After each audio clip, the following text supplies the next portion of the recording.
What's up, truckers? Tricky Mick here, and today we're going to be talking about something we know all too well in the trucking industry: unpaid time. So let's get right into it. Court rules CRST team drivers must be paid for some hours in sleeper berth. Truck drivers working in teams must be compensated under federal minimum wage laws for time spent in the sleeper cab, even if they're not actually sleeping, according to an appellate court decision from the First Circuit recently handed down. The case involves carrier CRST, which lost the lower court case in the U.S. District Court for Massachusetts. The lawsuit was filed in 2016 by several CRST drivers, with a driver named Juan Carlos Montoya as the lead plaintiff. CRST appealed the case to the First Circuit.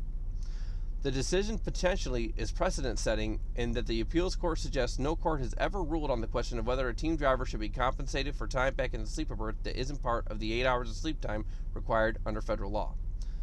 We note that the parties have not identified, nor have we found, any published circuit court decisions addressing whether sleep berth time constitutes compensable work for the purposes of the Fair Labor Standards Act, the three-judge panel wrote in a footnote.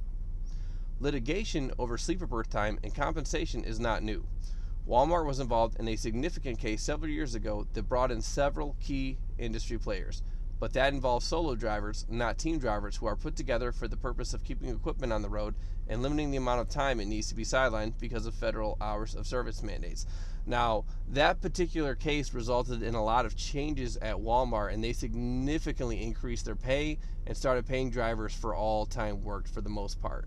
So that's something to definitely look into and compare if you want to look at some of the past proceedings and how things have changed.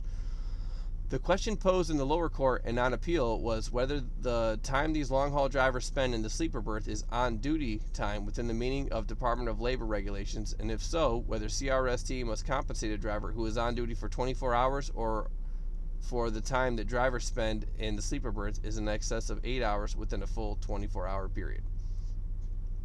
CRST did not count that time in the sleeper berth as work hours to be compensated, and the plaintiffs did not argue that they should be compensated for the 8 hours of mandated daily sleep time. At issue would be the difference between the time spent driving or working, up to 14 hours under hours service rules, and the 16 hours after the 8 hours sleep time is deducted from the day's 24 hours. A footnote in the appellate court decision spells out what would be at stake. The initial pay period of Montoya on a training program and getting paid just 25 cents per mile was $233 plus a $100 signing bonus. And let's just point this out in the first place. 25 cents a mile is absolutely pathetic for a truck driving company to pay any driver, whether that's during a training program or not. You should be ashamed of yourself. Montoya's hourly wage for actual hours worked exceeded 10 per hour in that initial trip, but the court noted that if the excess sleeper berth time was viewed as compensable, the amount he was paid would have dropped his hourly wage below the federal minimum of $7.25 per hour. The appeals court decision held that time spent in the sleeper berth by the second driver, who was not behind the wheel, was not true free time.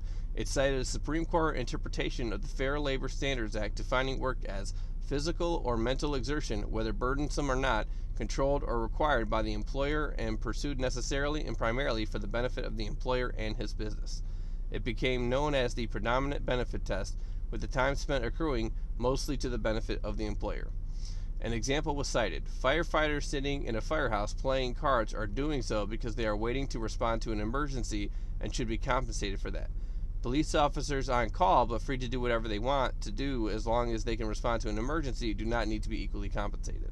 CRST argued that the sleeper berth driver is waiting to be engaged and should not be paid.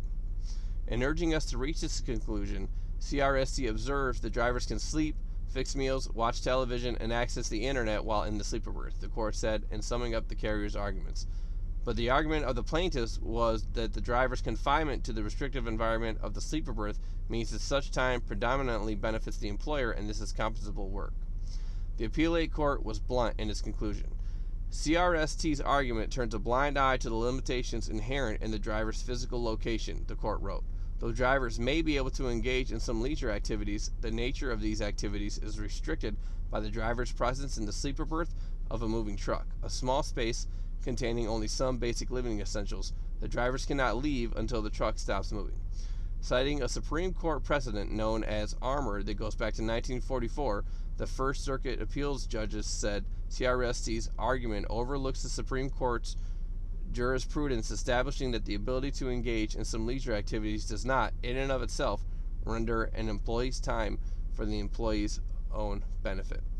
So what do you think? Do you think that it's right for them to be paid for those hours after 8 hours of sleep time? Do you think that they shouldn't be paid at all?